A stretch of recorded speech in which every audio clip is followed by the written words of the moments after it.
All right, thank you, Steve. The NAACP released a statement on the midterm elections. The only problem, it makes no mention of the historic wins of Mia Love and Tim Scott.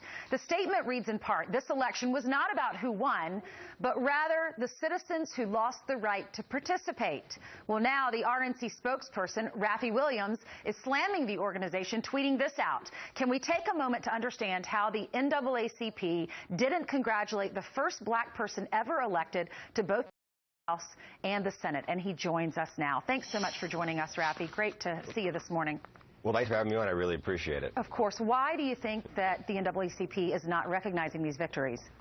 You know, I think they have a liberal bent to them, but I think the point here is that all black accomplishments in America should be celebrated. Whether you agree or disagree with the policy, that's a debate you can have. But the fact that we have more black people in elected office should be something that's celebrated by the NAACP because it is for the advancement of all black people, regardless of your ideology. And the fact that we can have blacks at a national stage having a debate about policy, being involved, being in the room is an important step. And I think it's really historic that Tim Scott is the first black person ever elected to both the House and the Senate, yet they choose to ignore it. I think it shows a fault on their part. Yeah, like you said, Tim Scott, first black senator from South Carolina since Reconstruction. Listen to what he said last week regarding Democrats using race to win votes.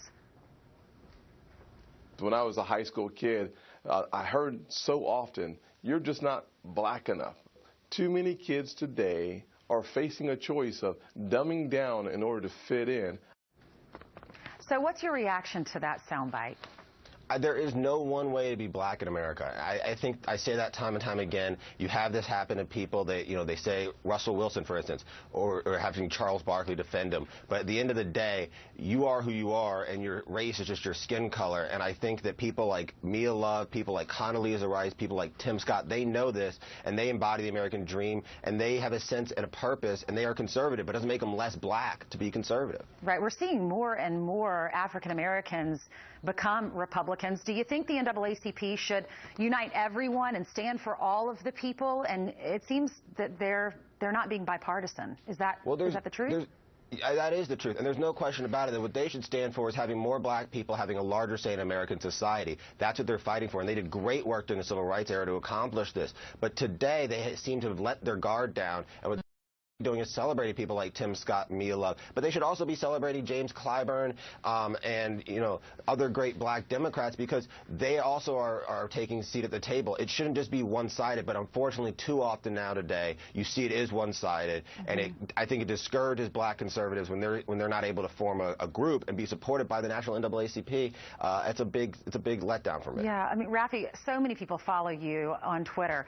Any reaction from what are people saying based on your tweet yesterday, and have you heard from the NAACP? I haven't heard from the NAACP, but from my Twitter feed, a lot of black people seem to experience the same thing, especially black conservatives. They seem to have said, yeah, I can't believe they didn't do this either. This is a huge misstep.